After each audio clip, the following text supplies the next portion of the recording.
চলে এসেছি। আজকে রান্না করব আমি নিরামিষ এঁচোড়। দেখো, এঁচোড়টাকে নুন হলুদ দিয়ে সেদ্ধ করে নিয়েছি, আলু আর এখানে মশলা সব রেডি করে নিয়েছি। একটু লাল লঙ্কার গুঁড়ো দিয়েছি, আর আমি যেই মশলাটা করে এই মশলা হলুদ নুন আর এখানে দিয়েছি কাজু কিশমিশ, কিছু চালমগজ বাটা আর তিল বাটা দিয়ে নিয়েছি একসঙ্গে রেডি করে। আর এখানে তেল গরম হয়ে গেছে, আমি তেজপাতা দিয়ে দিয়েছি আর হিং দিয়েছি একটু, আর এই যে সাদা জিরা দিচ্ছি। এবার আলুটাকে আগে ভেজে নেব, তোমরা দেখতে থাকো। একটু আলুটা ভাজা ভাজা হোক। দেখো বন্ধুরা, এবার আলুটাও অনেকটা ভাজা ভাজা হয়ে গেছে। এবার ইঁচড়গুলো দিয়ে দিচ্ছি। আর কদিন 3 দিন পরে তো নিরামিষ, কি অবস্থা বলো। আজকে নিরামিষ, কালকে নিরামিষ, 4 দিন। আবার সোমবার নিরামিষ, আবার মঙ্গলবার সংক্রান্ত, সেটাতেও নিরামিষ। কি অবস্থা বলো, আর ভালো লাগে না। যাই হোক, তা আমাদের বৈষ্ণোদেবী যাত্রাটা তোমাদের কেমন লাগলো? হঠাৎই আমাদের যাওয়া হলো, জানো তো বন্ধুরা, হঠাৎই যাওয়া হলো। 2 বার হয়ে গেল, আরেকবার ইচ্ছা আছে যাবার, জানি না এখন কবে হবে। এখন আমার বড় মেয়ের কাছে ছোট মেয়ে আছে, ছোট মেয়েও আজকে ওখান থেকে অন্য জায়গায় ট্রান্সফার হয়ে যাচ্ছে। আর আমরা এখানে আছি, আমি আর আমার কর্তা, তাই একটুখানি কষাতে থাকি। আর মশলাটা আছে এখানে, মশলাটা বলে দিচ্ছি। জিরে লঙ্কা ধনে একসঙ্গে আমি একটু গুঁড়ো করে রেখে দেই, আর লঙ্কা কাঁচা লঙ্কা বাটা নিয়েছি, আর এখানে আছে পোস্ত কাজু চালমগজ আর কিশমিশ আর তিল একসঙ্গে বেটে রেখে দিয়েছি। টমাটোটা পিউরি করে নিয়েছি, টমাটোটা পরে দেবো। টমাটোটা আগে দিলে তরকারিটা শক্ত হয়ে যাবে, এই জন্য তরকারিটা পরে দেবো। তাই এটা একটু দিয়েছি, এটা একটু মধ্যে থাকো, তোমরা দেখতে থাকো। বন্ধুরা, আমার এঁচড়গুলো সুন্দর ভাজা ভাজা হয়ে গেছে, আর আমি তার মধ্যে আলুগুলো একটু তুলে রেখেছিলাম।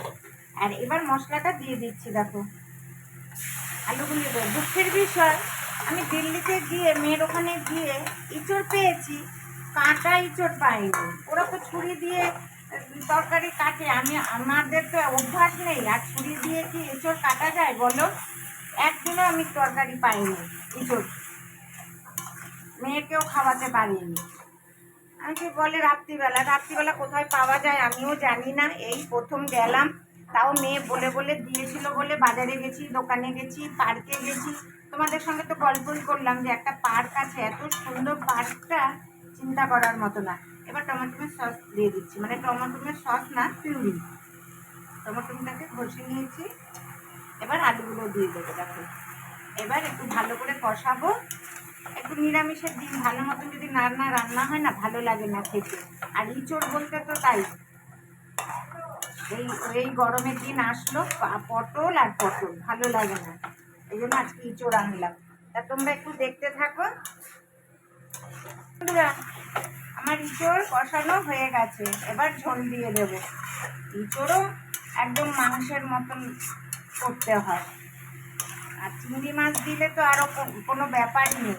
ওই জন্যই মেয়ের ওখানে 2 দিন চিংড়ি মাছ কিনলাম। ও বাবা, চিংড়ি মাছ কেনার পরে বলছে না কাঁঠাল, আমি গিয়ে বলছি কাঁঠাল কাটা হ্যাঁ,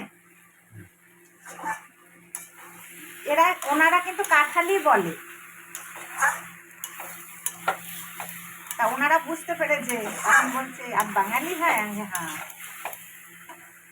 মাছের দোকানেও খুব সুন্দর সুন্দর মাছ পাওয়া যায়, ইলিশ মাছও পাওয়া যায়, জানো তো, ছোট মাছ, চুনো মাছ, অনেক রকমের মাছ পাওয়া যায়। তাই এবার ঝোল দিয়ে দিচ্ছি। দেখো,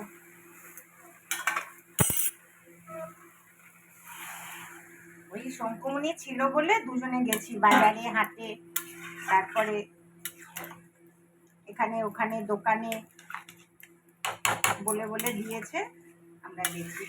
তোমরা দেখতে থাকো। আর কে কে খাবে চলে আসো। গরম গরম ভাত, এখানে ডাল, দেখো আম ডাল হয়ে, টক ডাল, এখানে আলু ভাজা, আলু ঢেঁড়স ভাজা হয়ে গেছে। চলে আসো আজকে শনিবারের খাবার খেতে। তাহলে একটু দেখতে থাকো। দেখো বন্ধুরা, আমার ইঁচড় রান্না হয়ে গেছে।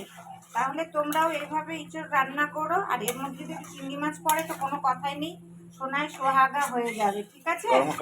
হ্যাঁ, গরম মশলা দিয়ে দিয়েছি। আমি যেটা বানাই 12-13 রকমের মশলা, ওটা দিয়েছি, ওই যে গন্ধ বেরিয়েছে। তাহলে এবার নামানোর পালা। তা তোমরা এরকম করে রান্না করো, আর কে কে খাবে চলে আসো। আমি এখন একটু দোকানে যাবো, এই যে এটাকে নিয়ে। এই যে এ হলো আমার বড় ভাইপো, মানে ছোট ভাইয়ের বড় ছেলে, ওই যে কুট্টুসের দাদা। হাই কর, একে নিয়ে একটু দোকানে যাবো, একটু জুতো কিনে দিতে, ওই জন্য তাড়াতাড়ি করলাম। ঠিক আছে বন্ধুরা, তাহলে তোমরা ভালো লাগলে, তরকারিটা যদি ভালো লাগে, লাইক করো, শেয়ার করো, আর আমার চ্যানেলকে সাবস্ক্রাইব করো। ঠিক আছে, তাহলে রাখছি। নমস্কার, সবাই ভালো থেকো।